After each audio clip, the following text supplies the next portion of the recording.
Salut tout le monde, c'est JP de Memento Mori, donc le média qui parle de métal, mais pas que. Justement aujourd'hui, cette petite interview va encore en être la preuve. On accueille aujourd'hui avec nous Maude Amoriti. Maude, salut. Bonjour. Donc Maude, tu es une Française qui est partie exilée au Canada, c'est ça? Oui, j'habite à Montréal depuis 1 an et demi, à mon grand dame. Bon. Ah d'accord. Et en fait, donc toi, ton kiff et ton univers sur lequel on va pouvoir effectivement discuter et te connaître, je te laisse présenter tout ça.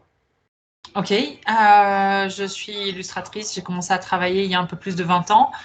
Je me suis orientée vers la bande dessinée en 2007-2008 en ayant rejoint le studio Godferdom, qui est le studio de bande dessinée de Christophe Arleston à Aix-en-Provence. Ok, Et là, j'ai commencé à publier de la bande dessinée via le Landfust Mag, dont Christophe était le rédac chef. d'accord. Et puis, au fur et à mesure, l'avantage d'être dans un atelier comme ça, c'est qu'on croise du monde. Et donc, j'ai croisé des éditeurs, des scénaristes. J'ai commencé à publier. J'ai publié des livres illustrés. J'ai aussi publié des bandes dessinées. J'ai travaillé pour les éditions Soleil, les éditions Ankama, Comics Bureau. Un bref passage, c'est chez Glénat. Donc, Et, du truc quand même assez bien, assez sérieux. Effectivement, ça doit faire une rétrospective, effectivement. Donc, c'est quand même 3 prix, des nombreuses expositions, des publications aussi un petit peu partout. Mine de rien, c'est un petit peu plus de 4300 followers pour 666 personnes suivies. Ça, Le, faut le pas faire. 606, c'est un véritable hasard. C'est tout ce que j'ai remarqué. J'ai trouvé ça drôle. Je je suis restée là. Ouais, comme on dit, le diable se cache dans le moindre détail. Tu vois, Exactement, tout à fait. C'est un signe, c'est un signe. c'est un signe. Donc, effectivement, c'est 9 livres pardon, qui sont sortis entre 2009 et 2021. Oui. Notamment donc, des romans graphiques, des bandes dessinées, donc comme tu disais aussi après des publications chez Landfoss et tous ces trucs-là. Et donc tu nous disais, alors je ne sais pas si tu veux l'annoncer tout de suite ou si c'est un petit peu en off, mais tu travailles sur un projet assez intéressant qui est justement en rapport avec notre univers. Oui, oui, oui. Ben, on est aussi, je suis ici avec toi aussi pour ça. C'est qu'on va certainement parler de métal et notamment de black metal. Et pour moi, le black metal, c'est une fascination, c'est une limite façon de vivre. Ouais, C'est quelque chose que je partage, enfin qui partage ma vie depuis très longtemps. C'est finalement la personne la plus fidèle. ok, et, et donc je suis en train là après 2 ans d'errance scénaristique, à savoir parce que je me suis lancée dans toutes sortes de projets où j'avais envie de faire des choses, mais chaque fois je n'arrivais pas à cerner réellement ce que j'avais envie de faire. Et puis, je discutais avec un ami qui est S de Revenant Marquis ok, et qui est un groupe de black metal du Royaume-Uni, du Pays de Galles pour être précise. Et puis il me disait, mais c'est vrai que tu tournes en rond et pourquoi ne pas faire quelque chose de réaliste sur l'histoire du black metal? Et c'est vrai. Donc ça fait depuis quelques semaines là où je travaille à un scénario qui me d'accord. semble maintenant correct et donc qui se passe dans les années 90 en Norvège à la naissance de la seconde vague de black metal. Donc en rapport avec l'Inner Circle, avec tous ces trucs qui s'étaient passés un petit peu, tous ces trucs-là, ou pas du tout, du tout? Disons que il va y avoir, ça va être une sorte de pseudo-fiction historique.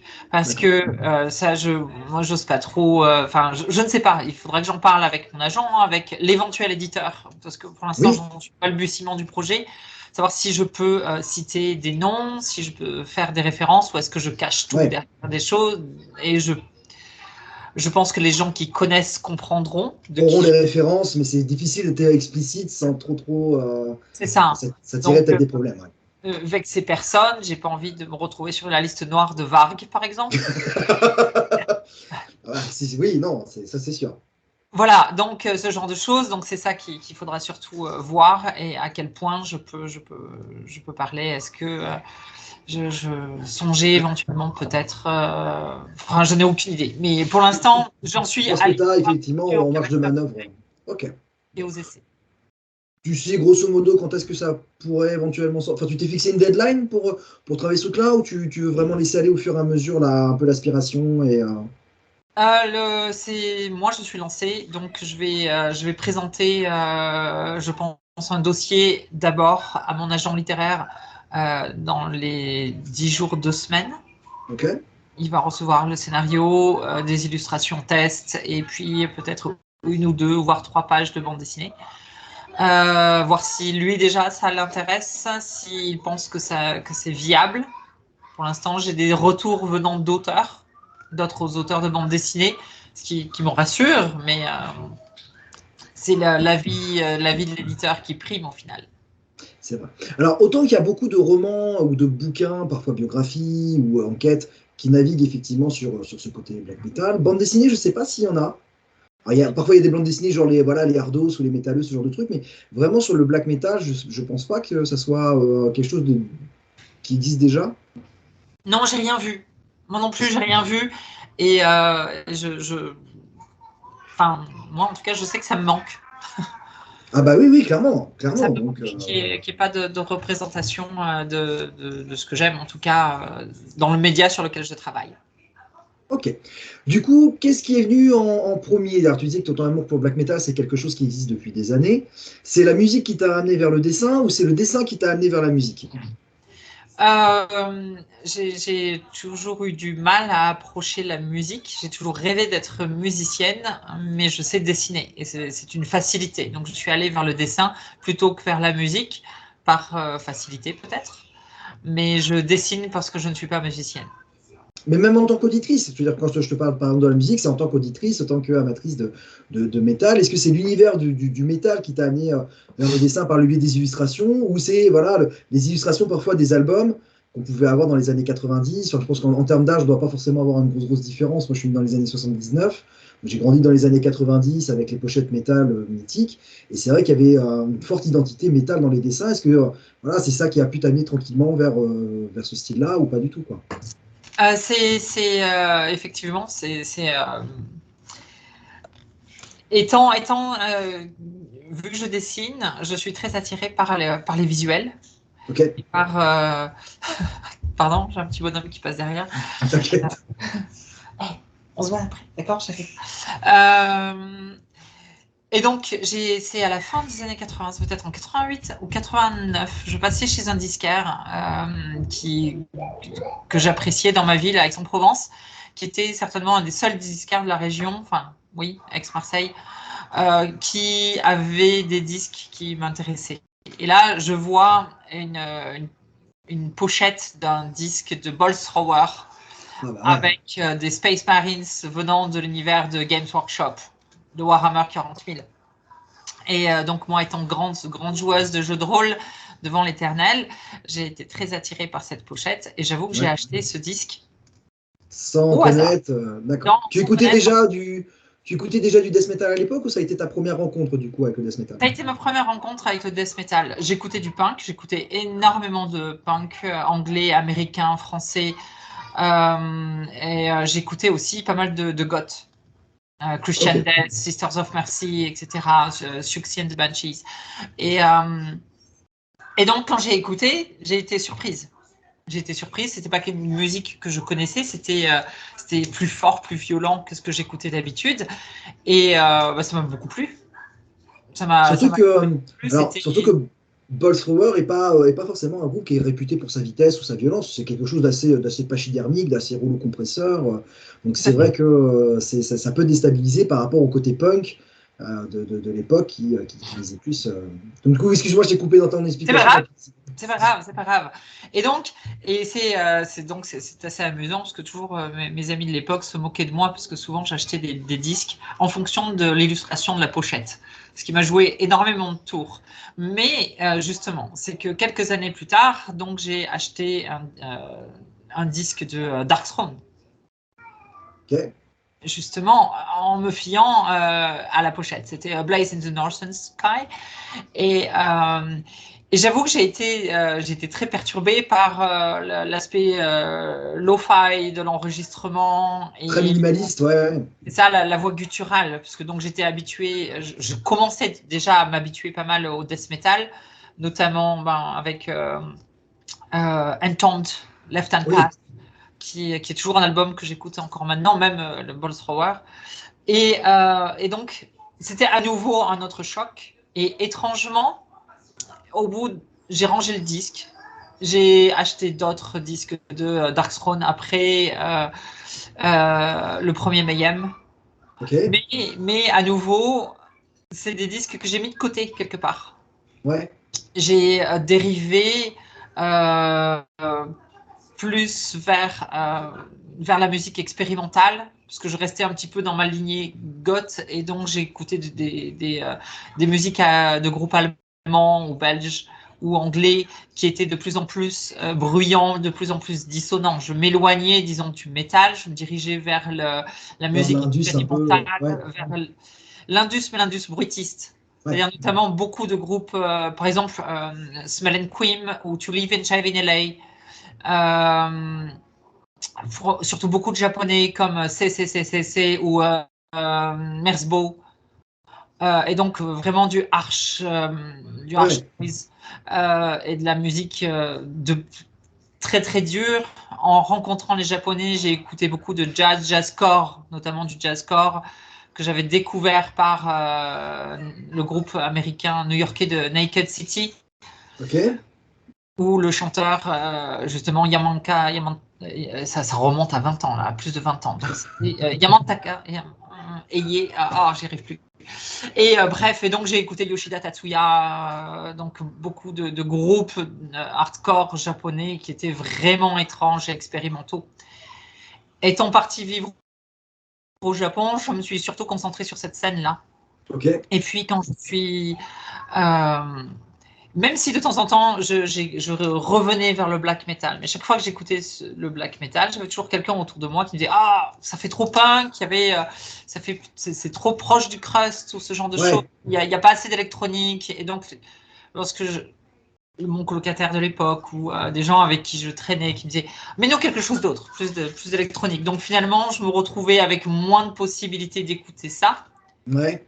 Et c'est en revenant en France que j'ai ressorti mes disques et là je me suis relancée complètement là-dedans et j'ai trouvé ce qui me manquait finalement dans tous les autres genres musicaux. Donc c'était il y a un peu plus de 15 ans à peu près. Ce qui fait qu'en fait, d'être passé donc du death metal, d'avoir survolé un petit peu black metal, et dans ta recherche, on va dire toujours de. Parce qu'à l'époque, c'est vrai, quand on découvrait un truc, on voulait toujours découvrir un truc encore plus extrême. Donc, t'as survolé le black metal, t'es passé sur un truc encore plus extrême. En revenant après sur le black metal, tu as peut-être plus apprécié la simplicité en fait du propos. Parce que voilà, tu repassais d'un gap en fait vraiment très bourrin et très, je vais pas dire élitiste, mais quand même très de niche, à revenir sur un truc peut-être plus abordable au final que si tu étais resté sur du death metal et du black metal après, quoi. C'est ça.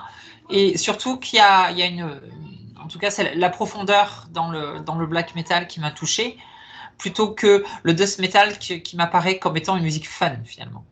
Oui, Et je trouve que j'aime beaucoup, j'écoute toujours du death metal, mais je n'arrive pas à trouver cette profondeur, j'arrive pas à être touché par le death metal. Je trouve ça rigolo, c'est sympa, oui. c'est marrant. Bah, il y a ce côté, alors c'est même plus premier degré qu'on peut avoir effectivement dans le death metal. Bon, maintenant, il y a certains groupes qui partent vraiment sur des trucs un peu plus philosophiques, tout ça et tout. Mais le côté, je dirais vraiment se concentrer sur soi, enfin vraiment ces quêtes spirituelles, c'est vrai qu'on l'a un peu plus dans certains groupes de black metal qui ont pu un peu pousser un peu le truc. Alors après, il y a vraiment le black metal nihiliste au possible, les premiers Juder, les premiers tous ces trucs-là, où là, clairement, c'est vrai que c'est juste de la haine de l'être humain. Et voilà. Et puis après, c'est vrai qu'il y a des groupes qui sont un peu plus cathartiques. Enfin, moi, je sais pas, je suis un énorme fan de Gaïa. Et c'est vrai qu'on est un peu aux antipodes, peut-être des trucs vraiment du cliché métal, où Cannibal Corpse va t'expliquer comment on plonge le corps d'une personne dépecée dans un bain d'alcool. Voilà quoi. Donc je peux comprendre effectivement ce que tu veux dire par ce côté fun du death metal. Ouais. Oui, voilà, oui, grand guignolesque. C'est ça, complètement. Du coup, au niveau de ton cursus artistique, comment ça s'est passé? Tu as fait une école d'art, tu as continué, tu as bossé par toi-même, comment tu... J'ai toujours essayé d'éviter d'être illustratrice. J'ai fait des études de droit, j'ai fait des études de pharmacie, et puis finalement, c'est l'art qui gagne, puisque le fil rouge entre toutes ces études, c'est le fait que je dessinais. Ok. Donc, c'est pas, on peut pas continuer des études de droit en dessinant. Et puis, ça prend trop d'espace mental, on va dire. Disons que c'est pour ça que j'envisage le fait que je dessine, je vois pas ça comme une chance ou un don ou un talent. Pour moi, c'est plus une malédiction. D'accord. Je dessine parce que il faut que je dessine, mais ça veut pas dire que j'aime dessiner. Ok. Ça te permet effectivement de pouvoir lâcher parfois les soupapes sur des choses qui peuvent te bouffer au quotidien ou que tu as besoin d'exprimer. C'est ta façon à toi de pouvoir dire à un moment, oh, merde, stop, ras-le-bol. C'est ça, c'est ça. C'est une sorte de moyen d'expression, c'est une façon de parler aux gens aussi. Parce que il y a des gens qui parlent effectivement, des personnes qui arrivent à parler aux gens par le biais de la musique, d'autres qui arrivent à parler aux gens par le biais de bouquins ou par la peinture. Ça reste de l'art de toute façon, même si c'est un art graphique, ça reste un art effectivement et c'est relativement intéressant pour ça. Du coup, toi, tu parlais tout à l'heure, c'est rigolo parce que, alors moi, je fais de la batterie depuis, oh là, j'ai quelqu'un qui se pète la gueule, pardon. Je fais de la batterie depuis une trentaine d'années à peu près, et je suis régulièrement à donner des cours.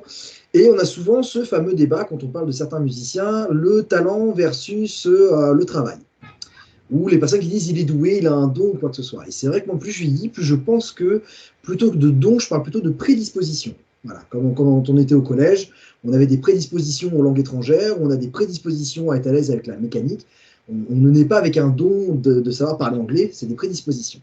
Et c'est vrai que du coup, c'est assez intéressant quand tu dis, pour moi, c'est pas un don, c'est pas un talent ou quoi que ce soit, mais il y a quand même une quête de travail. Mais est-ce que tu avais quand même des prédispositions au départ en te disant, je suis quand même plus à l'aise que d'autres pour dire ce que j'ai à dire avec un crayon et un papier? Ah oui, tout à fait, oui. Parce que c'est devenu évident au fur et à mesure. Parce que je dessinais même pour des amis ou pour s'amuser comme ça. Et donc tout le monde disait, ah mais tu devrais peut-être en faire quelque chose. Et puis à force de se faire entendre dire ça, ça finit par rentrer dans la tête. Et ensuite, vu que j'étais pas forcément très très motivée à faire autre chose, c'est ce que je disais tout à l'heure. Finalement, quelque part, c'est une facilité. J'ai toujours eu peur de faire de la musique. J'ai fait de la musique. J'ai sorti un album en 97. Ok. Mais justement, de musique expérimentale, c'était du collage sonore, beaucoup de rythmes, de boucles. Et j'avais fait une reprise alcoolisée et dark wave des Spice Girls. Non. Et qui était passée à une radio parisienne, parce que j'étais étudiante à Paris, et je me souviens plus, une émission radio qui était spécialisée justement dans tout ce qui est hardcore japonais, etc. Parce qu'il y avait beaucoup de... beaucoup de cris et on peut le trouver ça si on cherche sur YouTube ou ça a disparu?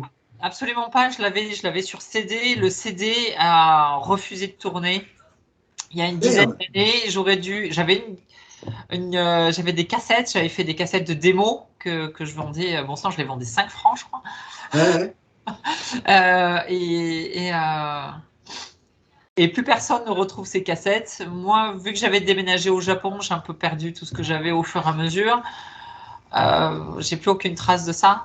J'ai encore l'album en tête, je sais. Oui. Mais on sait jamais, hein, tu sais, il y a des moments où on peut peut-être lancer, tu vois, on va lancer l'appel. On sait jamais, chère personne qui regardera cette interview, pardon.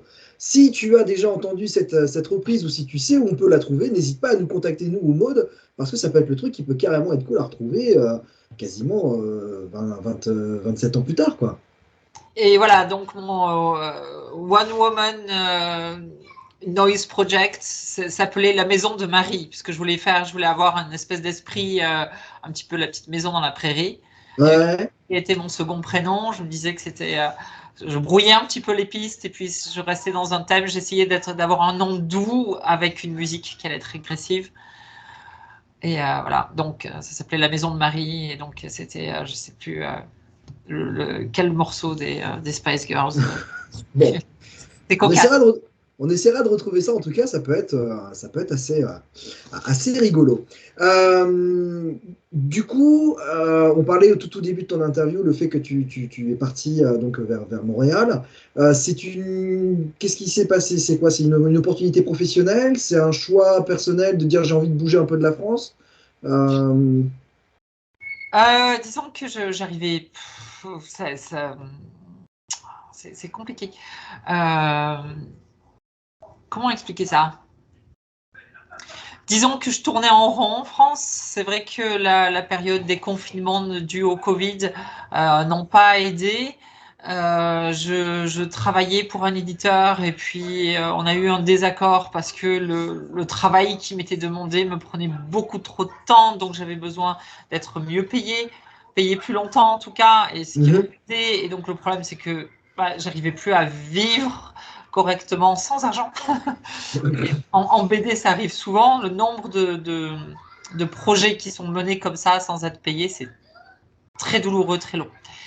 On est Euh, payé en visibilité, hein, tu sais, c'est ces fameux paiements en visibilité. oui, voilà. Enfin bon, bref. Et donc, je tournais en rond et j'adore l'Écosse et j'ai essayé une expatriation en Écosse. Donc, j'ai monté un dossier Mhm. super costaud pour avoir un visa talent, comme ils s'appellent ça, pour le Ok. Royaume-Uni, pour aller m'installer euh, en Écosse, à Édimbourg. Et le dossier était impeccable, je cochais toutes les cases. Le problème, c'est que le Brexit venait juste d'être appliqué. Ah, Il y a eu, paraît-il, depuis donc 2021, 3 demandes sur ce visa. ouais. Ces 3 demandes ont été refusées. Ah, la Et vache. donc, le contact que j'ai pu avoir m'a dit que les trois dossiers remplissaient les cases. C'est juste qu'ils s'en fichent. Ils veulent juste aucune immigration. Et donc j'ai été recalée. Et j'étais pourtant persuadée, puisque j'avais une avocate d'immigration et qui était, elle, sûre à 99% que ça allait fonctionner. Ouais, Donc, ouais, je me ouais, suis d'accord. retrouvée. Pardon, excusez-moi. Je t'en prie. Laisse-moi encore quelques minutes, j'arrive.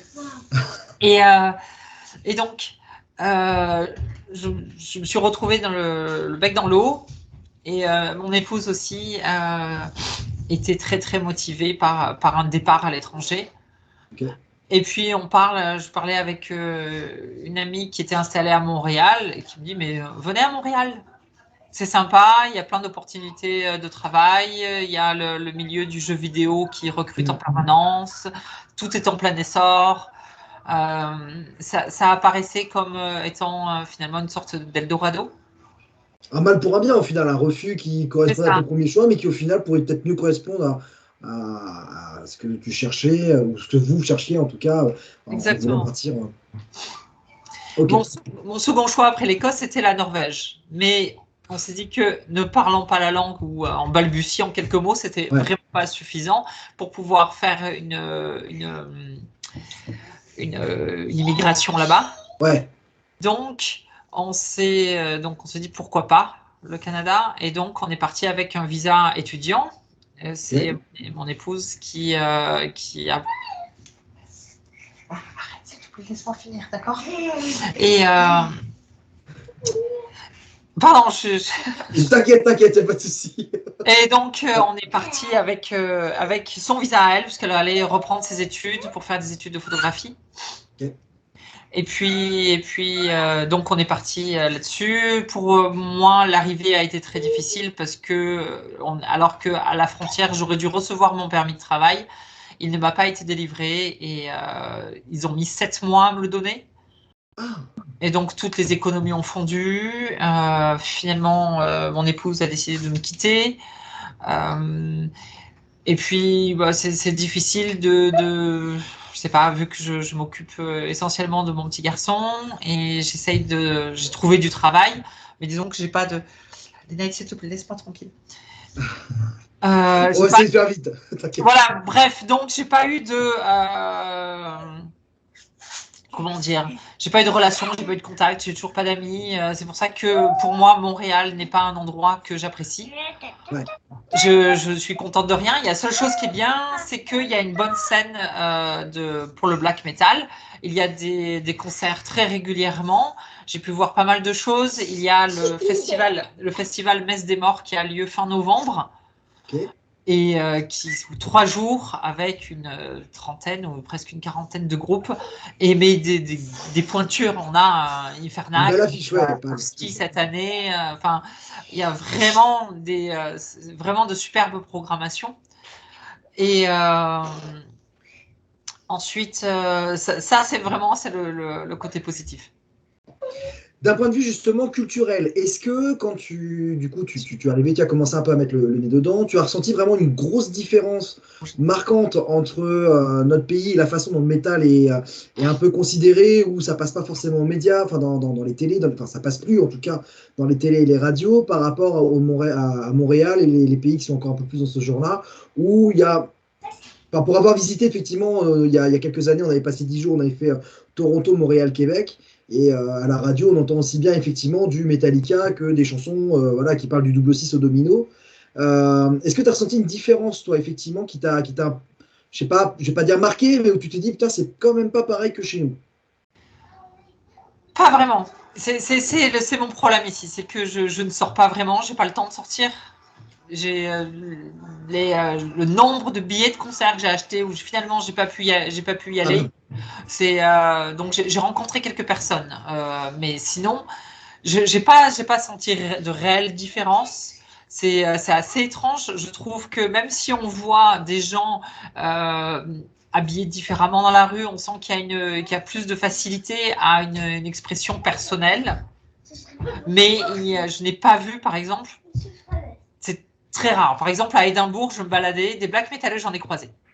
D'accord. Ça se voit parce que on a nos battle vests, les perfectos avec les badges, les patchs, les trucs comme ça. On se dit ah bah tiens voilà tiens et, bon d'accord il écoute Mayhem mais bon ça peut être un engagement de conversation. Ici je n'ai rencontré personne, j'ai croisé personne dans la rue, je vois personne comme ça. D'accord. Et même dans tout ce qui est télé, radio, tous ces trucs-là, il n'y a pas, y a pas, je ne vais pas dire normalisation, mais il y a des radios, je sais qu'il y a 2 émissions de radio qui passent du black metal à Montréal et les environs. Mais sinon, pas vraiment. Je sais en tout cas, par contre, ce qui est super intéressant, c'est qu'il y a beaucoup de groupes qui naissent régulièrement. Je sais que la scène est très très active. Il y a plusieurs labels, il y a de la distribution ici. Il y a un magasin même s'il est loin, il est de l'autre côté du pays, ce qui représente à peu près 5-6 000 kilomètres. Mais disons qu'il y a une distribution intéressante au niveau de labels qui m'intéressent. Donc c'est la boutique Eye and Hear Records et qui me permet en tout cas d'obtenir des disques qui m'intéressent de Narbentage ou qui viennent de Goto Warex par exemple, enfin des labels assez pointus. Et donc ça c'est vraiment super. Tu es encore assez fétichiste justement de l'objet du disque, le vinyle ou le support CD, ou justement maintenant tu te dis bon bah de toute façon il faut qu'on y aille de plus en plus vers le streaming, même si on sait très bien que bah du coup ça fait un peu antinomique entre l'idéologie black metal très moins on est connu et mieux ça fonctionne, et ce côté du coup plus de facilité pour écouter et découvrir. Moi je suis fétichiste du vinyle. Oui, j'ai pas mal de vinyles et surtout, c'est à peu près ma collection, c'est 95% de black metal uniquement. Et malheureusement, avec les problèmes financiers, il y a les 2/3 de ma collection que j'ai dû revendre. Ah, ouais. Donc ça c'est un petit peu dur. Je garde mes essentiels et de temps en temps, je rachète un disque qui me semble vital. Ouais, voilà. Oui, il y a certains trucs comme ça, il y a des albums, moi, ce que j'appelle les albums Madeleine de Proust, où voilà, c'est des albums que j'achète en vinyle, je sais que c'est des albums que je connais, que j'aime, et celui-là, je veux l'avoir effectivement en vinyle ou je veux le garder parce qu'il a. C'est ça. Et je continue lentement à timidement ces derniers mois, mais à acheter de temps en temps un vinyle qui me fait très très envie. D'accord. Ton vinyle fétiche de tous, là, par exemple, tu as besoin de partir tout de suite. Le premier vinyle et le seul vinyle que tu prendras avec toi, ça serait quoi? Ouf, c'est super difficile. C'est vrai que ces derniers temps, j'écoute beaucoup Afski parce que je les ai vus en concert et ils m'ont beaucoup touché. J'ai beaucoup parlé avec le chanteur, donc c'est vrai que Afski serait peut-être un premier choix. Mais j'avoue que j'ai une passion pour Revenante Marquis. Ok. Là aussi, je suis très heureuse de pouvoir communiquer avec la personne derrière le projet. Lénette, s'il te plaît, tu peux me laisser? Pardon, je suis navrée. T'inquiète, il n'y a pas de souci. Et Alors, on va juste faire un petit rappel. C'est vrai que là, nous, par rapport, nous en France, là où je fais l'interview, donc il est 16h quelque chose, il est 17h, pardon. Et donc, on retirait au moins 6 heures de moins donc pour Maud. Donc, vous étonnez pas si effectivement c'est le matin. Enfin voilà, pour Maud, c'est le matin aussi. Nous, on est plutôt en fin de journée. Mais voilà, histoire de pouvoir vous remettre en contexte aussi, tout ça. Et c'est toujours les vacances, donc du coup, j'ai nous aussi. En pyjama à la maison. Ils reprennent les cours lundi. Donc, lundi, c'est ça, exactement. Si par exemple, là, on te dit, tiens, voilà, on te file le cachet nécessaire, ta carte blanche, l'album de métal, tout style confondu que tu pourrais faire en reportage BD, que tu pourrais, voilà, l'album où tu te dis, celui-ci, je veux le dessiner de la première case à la dernière case, et ce serait la première note à la dernière note de l'album. Ça pourrait être quel groupe ou quel album? C'est justement, je pense que c'est cet album de Revenante Marquis dont je parle. Bon sang, quel est le titre? Est-ce que j'ai le droit de m'échapper de la caméra? Oui, vas-y, t'inquiète.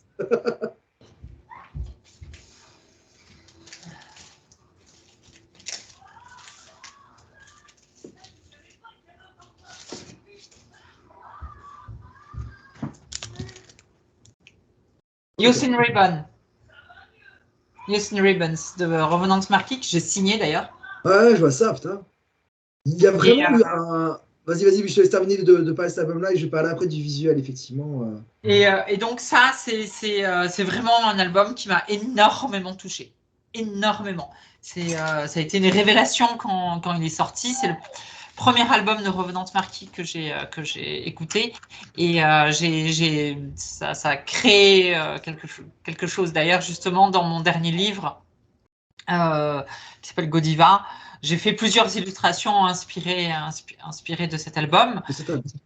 Et oui, si je devais faire un livre peut-être basé sur un album, je pense que ce serait celui-ci. Et dans le cas des concept albums, est-ce que c'est quelque chose qui te parle, toi, ou pas, quand justement des groupes comme Carac en Graine racontent toute une histoire tout au long du. Voilà, où on arrive limite à imaginer des scènes, en fait, quand on écoute la musique. Enfin, je ne sais pas si tu les écoutes ou si tu les connais. Ou... Oui, j'en écoute de temps en temps, hein, bien entendu. Mais j'ai pas quelque chose qui me vient à l'oreille, là, tout de suite, par contre. Ouais. Je sais que l'album There's No Place Like Home, où ils ont vraiment fait tout le concept de Hansel et Gretel, mais version dégueulasse, version Annie Roth limite. Quand on lit les paroles, on a vraiment les images en fait en tête, et ils ont vraiment réussi. Enfin, cet album-là, c'est un des albums. Toi, celui-ci, c'est assez rigolo. C'est dès que je me mets un bouquin de Graham Masterton entre les pattes, c'est cet album-là qui revient. Pourquoi, je sais pas, mais il commence avec cette intro assez symphonique et tout. Enfin, et Carac en Graine, ouais, c'est vraiment le groupe que j'écoute à chaque fois que je vais lire un livre de Graham Masterton. Enfin, Graham Masterton se prête bien à ce genre de choses. Ouais. En tout cas, tout ce qu'il a sorti jusque dans les années 2000. Depuis les années 2000, je trouve qu'il a bâclé ses fins. Ça gratte un petit peu le fond de casserole, je suis d'accord. Ouais. Enfin voilà, le dernier chapitre, ça fait très bon. Et puis voilà, puis voilà. Allez, hop. Enfin, il fait toute une construction et bon. Exactement, c'est vrai. C'est dommage. J'avoue que j'ai arrêté de le lire spécialement à cause de ça. Mais ouais, bon. Je me refais là tous les anciens. Moi, tu vois, là, je suis un gros adepte, effectivement. Nous, dans notre coin, les centres Emmaüs ou les caches express ou ces trucs-là où on trouve la dose de livres. Et là, c'est vrai que cet été, je me suis refait les Tengu, les Jours du Jugement, Rituel de chair. Enfin, c'est un régal à chaque fois à se remettre ces trucs-là. C'est super bien. Ouais. Ouais. Du coup, on a fait un petit peu le point sur tous ces trucs-là, sur le côté musique, sur le côté artistique. Il y a un truc sur lequel tu lances un petit message sur ton Insta, sur ta page Patreon, sur des histoires qui te sont arrivées, que tu as Alors, reportées en dessin. oui, oui, oui. Alors, j'ai commencé à le faire. Le truc, c'est que ma page Patreon, finalement, n'a pas eu le succès que j'escomptais. Et alors que je consacrais au début 4 jours par semaine Ouais, à écrire, à dessiner des histoires pour cette page. Et, euh, et puis finalement, vu que bah, j'ai pas assez de monde, je comptais à peu près sur une centaine de personnes, et puis j'en ai 22, je crois. d'accord. Donc Ah, j'ai ça peut peut-être changer maintenant, après cette interview, quand il va être mis en ligne. peut-être, Écoute. peut-être, on verra, on verra. Mais en tout cas, pour l'instant, donc j'ai mis en pause l'écriture et les illustrations pour ces histoires d'horreur. Ok. Alors, est-ce que c'est des histoires faux paranormales parce que c'est des trucs qui te sont arrivés ou c'est vraiment de l'imagination pure et dure et c'est histoire de dire, bon, allez, je me fais plaisir, je me fais un kiff sur deux, trois sketchs et voilà. Non, c'est que des histoires vraies. Et étrangement, il y a quelques mois, j'ai fait une sorte d'inventaire. C'est ce qui m'a donné l'idée de faire justement la page Patreon pour ça. J'ai Ouais. fait un inventaire de toutes les choses un peu étranges que j'ai pu voir.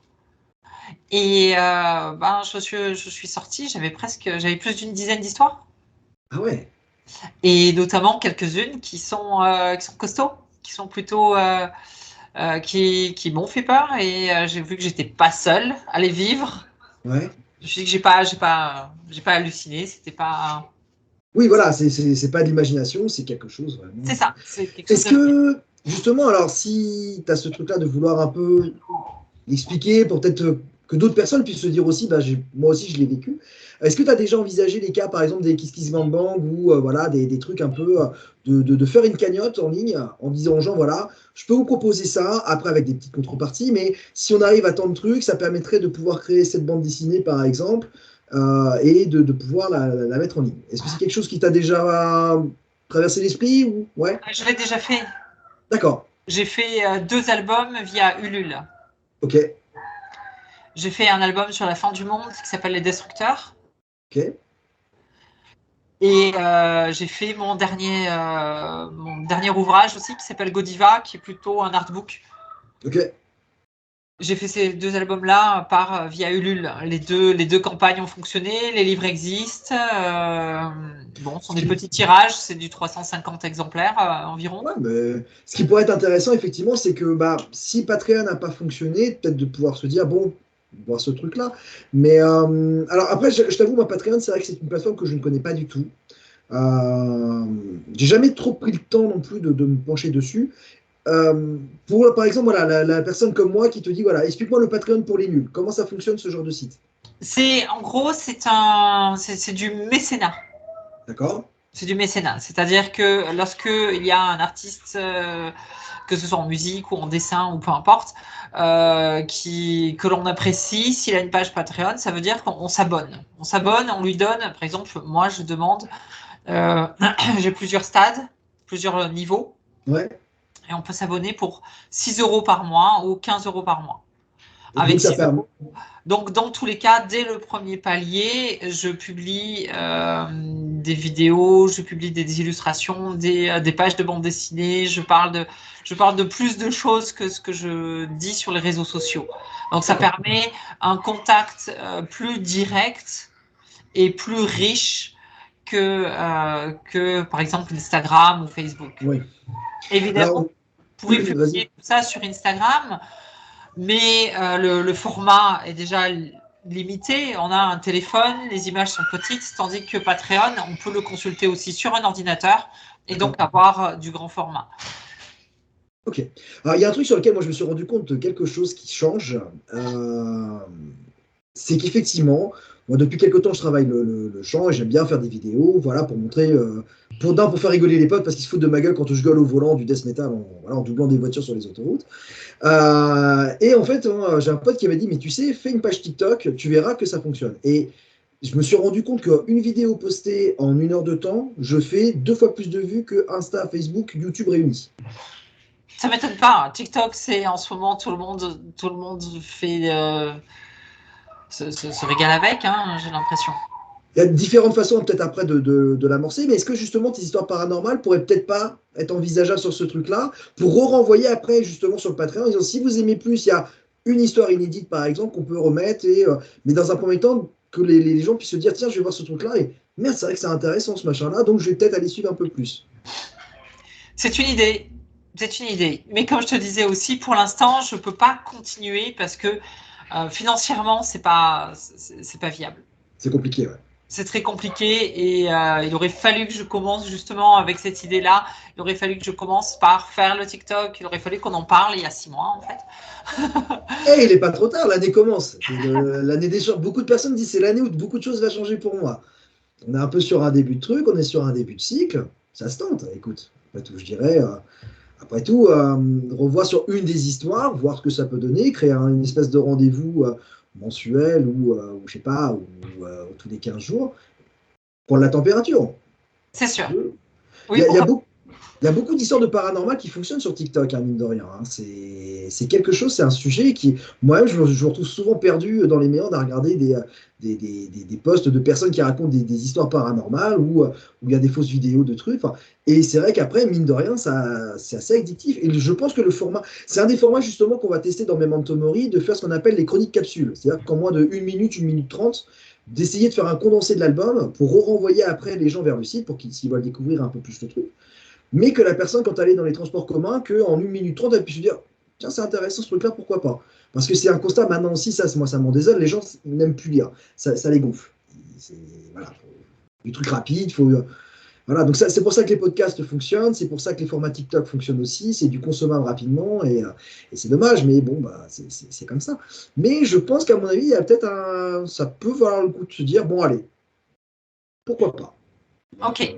En tout cas, moi, je sais que personnellement, tu le fais, j'irai suivre automatiquement pour me dire déjà, parce que j'ai envie de soutenir et ça peut valoir le coup, moi, je pense. Ok, écoute, je vais y penser.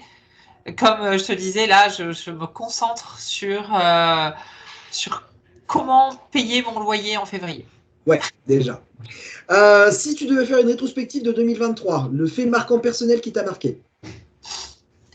On parle vouloir non plus l'aspect médiatique, artistique. C'est ce que j'allais dire, ça va être la deuxième partie de la question, que la partie sinon après médiatique artistique. Justement, je reviens à lui encore, mais Revenante Marquis a décidé d'arrêter de jouer. Il a sorti un album final, c'est son dernier album. Et je suis très heureuse parce qu'il a choisi une de mes illustrations, un logo que j'avais fait de Revenante Marquis et qui est sur l'édition collector. D'accord. Ça me fait revenir, justement, toi, c'était ça que je voulais te parler tout à l'heure aussi, là, du visuel là, de l'album que tu nous as montré de Reverend Marquis. Il y a quand même aussi un changement sur cette scène black metal où au départ on était sur des trucs photocopie noir et blanc avec une tronche en blanche qui dépareillait, comme les premiers Dark Throne ou ce genre de choses. Et maintenant on arrive de plus en plus sur des trucs de photos genre Céleste ou par exemple le copain Adrien de Vociferian, vraiment des photos très travaillées. Et là je voyais la pochette donc, de l'album que tu nous as montré, on retrouve aussi un truc où au premier abord, on ne se dit pas, tiens, c'est du black metal, quoi. Oui, ça c'est sûr, c'est vrai. Moi, j'aime bien les pochettes justement en noir et blanc, photocopiées pourries. J'adore notamment tout le travail de Lam, Hand of Glory, qui est connu pour ce groupe-là. Il est décédé il y a 3 ans, je crois, 2-3 ans. Et donc, il utilise ce genre de visuel. Et c'est vrai que moi, il utilisait. J'aime beaucoup ce genre de visuel. C'est vrai qu'il y a pas mal d'albums qui proposent peut-être un black metal qui est légèrement différent, plus peut-être atmosphérique ou qui est moins, on va dire, dans le raw black metal. C'est ça. Oui, on le voit bien. Enfin, même c'est vrai que le black metal maintenant, je ne vais pas dire que les mecs savent jouer parce que ce serait péjoratif et en tant que musicien, c'est pas gentil, mais j'en parlais justement hier, c'était avec Nicolas Muller qui a joué dans Svartkron, qui a joué dans Otargos, qui a joué dans tous ces trucs-là. Et on parlait justement du groupe Juder, donc le fameux groupe de black metal. Les premiers morceaux que j'ai découverts, c'était sur les premiers Metallian en 95 ou 96. Moi qui étais à fond dans le death metal, j'écoutais ce truc-là en me foutant de leur gueule en me disant mais qu'est-ce que c'est que ce son, mais c'est pas possible. J'avais essayé plusieurs fois de me remettre dedans. Et là, je dois admettre que le dernier album, ils ont vraiment fait quelque chose de propre au niveau de la production. Je me suis dit à un moment, putain, là, ça vaut le coup peut-être de se pencher, quoi. Donc, il y a vraiment aussi ce côté où maintenant, on peut très bien être sans concession dans son monde, entre guillemets, ou dans ce qu'on veut présenter, mais de se mettre à jour sur ça. Et je trouve ça plutôt cool que les groupes maintenant s'ouvrent un peu plus et soient moins à se dire non, il faut que ça soit très confidentiel, il faut pas que ça soit connu, il faut que machin. Enfin, enfin, je sais pas si toi tu te rends compte aussi en tant qu'amatrice de black metal d'une différence dans les productions et dans tous ces trucs-là, quoi. Je pense justement, enfin, je sais pas si j'ai raison, mais il y a une envie d'une frange du black metal justement de cet élitisme. Peu de sorties cassettes, peu de sorties vinyle, et le fait aussi, bon, maintenant il y a beaucoup de groupes dans les albums, on peut les retrouver sur YouTube notamment, qui est beaucoup plus riche que Spotify par exemple. Oui. Mais par exemple, moi j'adore Carved Cross, et à part sur YouTube, on les trouve nulle part apparemment. Ouais, bah ouais. Donc j'ai une dizaine de vinyles, mais ça a été dur à trouver, et il y en a certains que je retrouve, mais il faut payer 100 ou 200 dollars, euros pour les obtenir. C'est vraiment compliqué. Et il y a donc... Les mecs, s'il te plaît, laisse-moi finir. Ne fais pas de bruit. Pardon. T'inquiète. Je fais une dernière question après, et t'inquiète après. Et donc, je pense qu'il y a aussi le fait, par exemple... Pardon.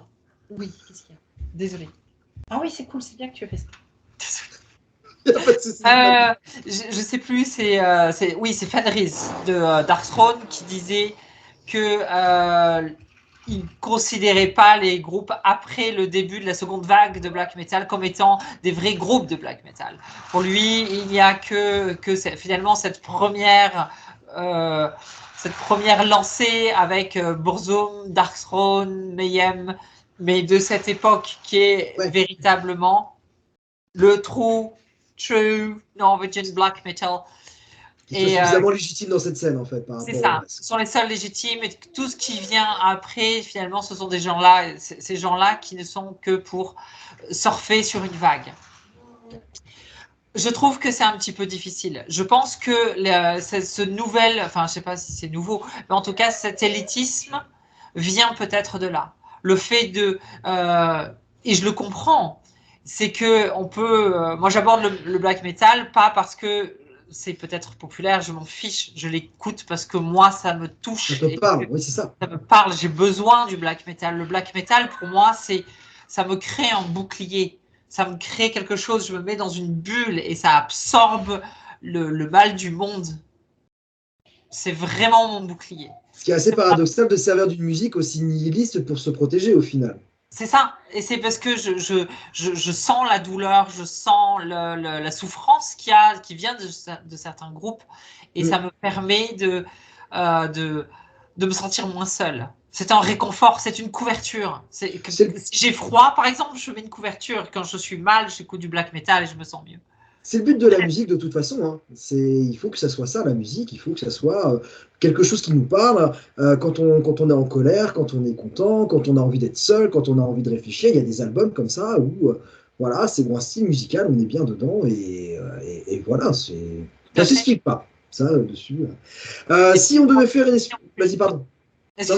Donc, je reviens au sujet. Et donc, je pense qu'il y a quand même beaucoup de groupes qui ont envie et qui se sentent réellement légitimes d'appartenir à ce black metal là. Il y a peut-être des groupes qui sont opportunistes, il y en a peut-être qui justement, il y a toute une controverse par rapport à Grimstone. Ouais. Le label californien qui est surtout avec le fer de lance qui est Oldnik. D'accord. Alors, je ne connais pas du tout, mais tu vois, c'est plein de noms que je vais aller découvrir après parce que c'est assez. Alors, moi, je prends le nick de façon très, très fun parce que c'est du black metal qui est fun. C'est très drôle. D'accord. Mais par exemple, quand je lis, il y a une chronique qui a été faite dans le tome 2 de le fanzine Arcane Activist. Archiviste. Et qui, alors là, pour lui, c'est la fange. c'est justement tout ce qu'il ne faut pas faire avec le black metal, et donc il répudie tout ça. Ouais. Et donc, Il y a alors moi je suis partagée entre les deux, parce que c'est vrai, moi j'aime le black metal pur, celui qui va me protéger, qui va me faire du bien, avec lequel je sens une sorte de comme je disais, de communion presque. Ouais. Et celui-ci là de black metal, celui de Old Nick, ben, je le trouve sympa, je le trouve marrant. Donc Ça peut être une porte d'entrée. Voilà, je Pardon? l'écoute comme j'écoute du death metal. Ça peut être une porte d'entrée aussi, effectivement, d'avoir des groupes un peu plus légers pour des personnes qui ne connaissent pas du tout. C'est pareil, donc les puristes à chaque fois nous parlent de ces trucs-là, mais maintenant c'est des personnes qui ont dépassé la cinquantaine facile, même peut-être pour certains qui abordent la soixantaine. Donc c'est bien de dire, il n'y a que nous qui sommes vrais, mais les gens qui maintenant écoutent effectivement des albums à partir d'un téléphone ou d'un PC, ils veulent quelque chose avec du son qui veut dire quelque chose. Donc effectivement, ce genre de goût, comme tu dis, c'est un peu plus léger. Si la personne après a envie de découvrir et de plus s'intéresser, elle va remonter sur les racines. De se dire, bon, bah voilà, j'ai écouté ça, et puis au final, je vais remonter tranquillou vers je sais pas, Gehenna, vers Darkthrone, enfin, et ainsi de suite, quoi. Donc, Bien sûr. bon, vous voyez, il y a toujours ce côté-là très élitiste qu'on retrouve aussi parfois sur la scène jazz, je trouve. Il y a un peu un parallèle entre la scène black metal et la scène jazz où ce sont une poignée d'élus qui ont droit et les autres, ce sont des poseurs et voilà, des traîtres. Oui, exactement. C'est tout à fait ça. Je suis bien Si d'accord. on devait faire un portrait de Maud, si tu devais être un album, ça devrait être quoi? Un disque, tu veux Ouais, dire? ouais, Justement, c'est peut-être un album de Havski, justement, parce que ça représente bien ce hurlement de douleur. ok. Mais c'est difficile d'en choisir qu'un. Parce que justement, il y a un groupe canadien que j'aime beaucoup qui s'appelle Nightwish, Ok, qui représente l'aspect vraiment raw. Je parlais de l'âme, des projets de l'âme, notamment de End of Glory ou Spiral Staircase, là c'est vraiment du raw black metal, et je crois que c'est le black metal que je préfère. c'est ce qui te correspondrait le plus en tout cas, ce C'est ce qui me côté. correspond le plus. C'est le black metal le plus dur, le plus agressif, le plus violent. Mais aussi, je suis aussi quand même très touchée par justement ce que je disais, Revenant Marquis et Avski. Comment il s'appelle Winter. C'est une voiture qui a dérapé dans la rue, c'est rien, tout va bien. Oh, il fait froid, il y a de la glace dehors, donc on entend des coups de frein un peu bizarres. Je suis désolée. D'accord, t'inquiète. Et donc c'est vrai que parfois ça touche une corde supplémentaire, même si c'est pas forcément le son que je préfère. Il y a quelque chose qui touche à l'intérieur. Donc, grosso modo, ça serait un album relativement difficile d'accès, mais qui parle après, une fois qu'on connaît en fait et qu'on maîtrise les codes. C'est ça. Si j'avais su tes questions à l'avance, j'aurais fait une pile justement de quelques vinyles à côté. Ah ouais, mais non, le but du jeu, c'est de pouvoir. Enfin, tu vois, moi, c'est L'aspect ça le but de ces spontanéité. interviews. Voilà, c'est l'aspect spontanéité. Le truc trop travaillé, après, on perd la spontanéité. Et on perd, effectivement, on va peut-être se dire, ouais, mais je vais peut-être pas trop paraître élitiste. Au contraire, on va peut-être vouloir paraître trop élitiste. Et moi, non, le but du jeu, c'est de pouvoir, dans la discussion comme ça, prendre un peu au dépourvu comme ça. Si tu devais être un jeu vidéo, Ah, sans ça c'est dur, parce que j'ai pas joué depuis bien 6 ans. Un jeu vidéo. Euh, j'ai pas joué vraiment récemment. Skyrim peut-être. n'importe. Un Skyrim. Ok. Skyrim. Si tu devais être un film, Waouh. Le premier Nosferatu. ok. Tu suis justement là, l'actualité sur le remake qui va sortir avec Bill Skarsgård. Oui, alors ça justement, je l'attends parce que c'est un réalisateur que j'aime beaucoup. Robert Egg, ouais. Et en plus, ça va être Willem Dafoe, je crois, qui va jouer Nosferatu. Donc c'est un acteur Euh, que j'apprécie beaucoup. Donc c'est Willem Dafoe ou c'est Bill Skarsgård? je croyais que c'était Willem Dafoe, moi. Ah, parce que les deux sont sur l'affiche de toute façon. Willem Dafoe est souvent de toute façon dans ses films. Mais là, on voit de plus en plus de visuels qui apparaissent et j'avoue qu'il y a ouais, ça m'hype bien aussi. Ouais. Ok, ça aussi, c'est quelque chose que j'attends. Oui, je pense, oui, le premier Nosferatu. Le premier Nosferatu. Et enfin, si tu devais être une bande dessinée, Alors ça, c'est très difficile, parce que étrangement, je fais de la bande dessinée, mais je ne lis pas de bande dessinée. ok. Donc, Tu pourrais être ta propre bande dessinée après tout. je n'aime pas mes bandes dessinées. C'est vrai? Ah, il faut. Je peux comprendre. C'est difficile parfois d'apprécier le travail qu'on fait, mais avec le temps, il faut être fier aussi de ce qu'on peut sortir de temps en temps.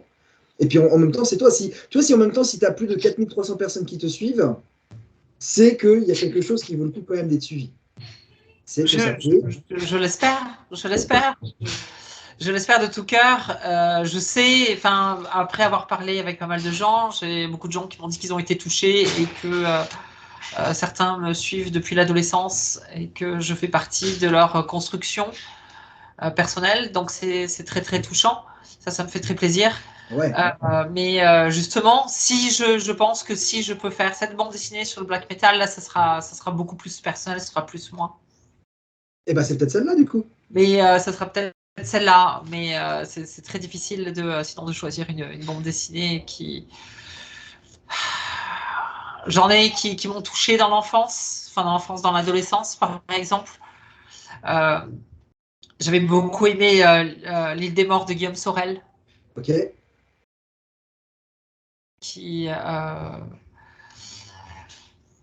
Mais c'est difficile. J'avais aimé Les Margerins parce que j'aimais bien l'aspect rock'n'roll, un peu punk, un peu Ouais, rockab. ouais. Ça m'avait plu l'époque où j'écoutais du rockab. Ça me plaisait. Il y a plein de trucs comme ça qui. Enfin, toi, par exemple, il y a aussi un peu la polémique en ce moment du Gaston Lagaffe qui sort alors que c'est pas Franklin qui a dessiné. Bon, honnêtement, je suis tombé sur quelques planches il n'y a pas si longtemps que ça. Je pensais que c'était des bandes dessinées de Gaston Lagaffe que j'avais pas lu tellement le trait respecté. Mais ça hurle au crime parce que pour eux, c'est pas le Franklin, c'est pas celui qu'on avait quand on était gamin. Mais il y a des auteurs comme ça, comme Gottlieb, comme Franklin, comme Goss ou tous ces trucs-là. C'est vraiment automatiquement. Rahan, ça me renvoie aussi quand j'étais gamin. Ou Torgal, ce genre de choses, quoi. C'est difficile. C'est vrai qu'on envisage la bande dessinée de façon différente en France, en Hmm. Europe, de façon générale. Après les mecs. Et bientôt, oui. Mais, pardon. Mais par exemple, justement, je trouve ça riche de voir différents styles de Batman. Oui, Parce que aux États-Unis, bon, c'est vrai que ce sont plus des franchises plutôt que des œuvres particulières. De temps en temps, on voit émerger un auteur ou une autrice qui propose une vision plus arty, on va dire. Mais moi, je ne vais pas crier à le l'hérésie, scandale. à gaffe ou Corto Maltese, peu Ouais. importe. Si les ayants droit sont d'accord, si les éditeurs, ça leur fait plaisir. Si c'est Euh, signé et vendu, je pense que c'est que c'est bon, effectivement. Mais bon, après, c'est vrai qu'à partir du moment où on touche à une part de notre enfance ou qu'on touche à une part de trucs. Alors, tu vois, autant par exemple, Franklin, ça m'a pas dérangé de voir le truc de Gaston Lagaffe. A contrario, la reformation de Pantera, j'ai trouvé que c'était. J'ai hurlé au crime et je le boycotte complètement parce que pour moi, ce n'est pas Pantera, quoi. mais oui, c'est ça. Si on en revient à nos groupes, pour moi, justement, le début, j'écoute un seul album de Mayhem. Ouais.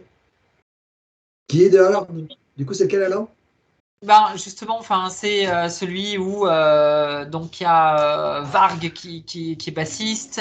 Euh, Justement, c'est après la mort de Dead. Enfin, moi, Dead aurait été pour moi le véritable chanteur. C'est pour ça que j'aime beaucoup Death Crush aussi parce qu'il est Ouais. là. C'est Dernière, c'est ce moment-là, c'est qui est pour moi un moment clé d'une véritable naissance. Même si ça s'appelle la seconde vague, pardon, de black metal, mais pour moi, c'est le véritable début, et donc c'est pour ça que c'est lequel, c'est Dom Satanis là. Dom J'ai un Mysteris, des problème avec Satanas, un truc comme ça. oui c'est ça. Dom J'ai Mysteris, un des problème Satanas. avec les comment ça s'appelle les titres Les d'albums. noms. Pourquoi. Oui, Des Mysteries, Dom Satanas. Voilà. Et c'est pareil. Dernière question et après on va te laisser tranquille, il n'y a pas de souci. Du coup, Lord of Chaos, t'en as pensé quoi? Lord of Chaos, eh bien. pareil, pardon, j'ai un petit bonhomme qui s'incruste. Pas de souci. Lords of Chaos, je le prends de la même façon que autre chose. Je sais pas, j'étais pas là. Il y a plein de gens qui disent c'était pas comme ça, c'était pas vrai, c'était pas. C'est pas ce qui s'est passé, ce sont des avis. Ensuite, ils contestent le choix de certains acteurs, notamment Varg. Bah, moi, je trouve qu'il est hyper ressemblant. Moi. Et donc, il y a des passages qui m'ont beaucoup plu, qui m'ont ému, qui m'ont fait plaisir. Ça me fait plaisir de voir ça, justement.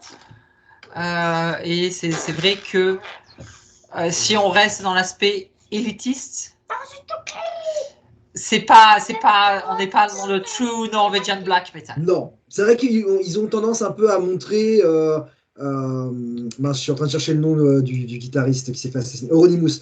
On a un peu l'impression que au final c'était bon gars un peu sympa, alors qu'en vérité non, c'était vraiment une plure. Enfin, tous étaient des plures de toute façon dans le lot. C'est ça. Oui, c'est un peu romantisé. Voilà. Mais au-delà de ça, c'est vrai que si on prend juste l'aspect film, moi j'ai trouvé que ça c'était plutôt pas mal. C'était assez rigolo. En tant que film, c'est très bien. C'est bien. Et c'est pas forcément. Et c'est quelque chose qui m'inquiète justement avec la bande dessinée sur laquelle je travaille. Ouais, t'as peur que les gens te disent c'est pas assez true, au contraire, il y a trop de. J'ai juste envie de parler de ce moment-là, de l'histoire, mais pas avec des personnages réels. Ça va être deux personnages qui vont frôler ces acteurs-là, les véritables acteurs, mais qui font leurs propres histoires. Et c'est en gros ma propre vue de ce qu'est le black metal. Un truc parallèle en même temps ce qui se passait. C'est ça, ça serait quelque chose en parallèle. Ça a révolutionné, enfin pas révolutionné, mais ça a quand même pas mal traumatisé et marqué ce pays-là au moment où ça se passait. De toute façon, ça a forcément impacté les jeunes qui suivaient et tout ça, quoi. Donc, oui, tout à fait.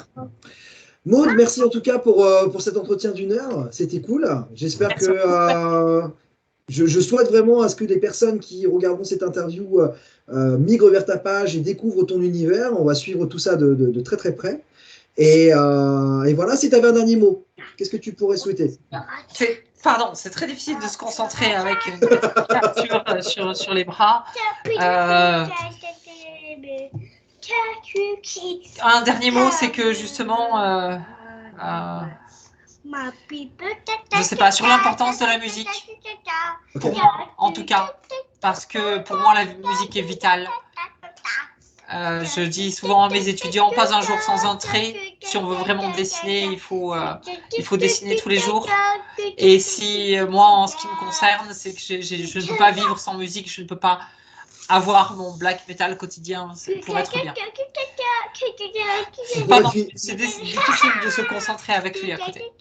Ça lui permet de finir à la limite sur la citation de Nietzsche qui disait sans musique, la vie est une erreur au final. Oui, c'est ça. Très bien. Voilà. Tout à fait. Chers auditeurs de Memento Mori, on espère que voilà, ça va vous donner envie de découvrir un petit peu plus de black metal, parce qu'il y a pas mal de groupes effectivement qui ont été cités. Donc, si vous êtes curieux, n'hésitez pas à y aller. N'hésitez pas à aller faire un tour vers les pages effectivement de Maud. Jeune homme, bon courage lundi pour la rentrée scolaire. À très bientôt, prenez soin de vous et n'oubliez pas, soutenez notre scène, nos régions des talents. Merci pour tout, merci pour aujourd'hui et merci pour votre écoute.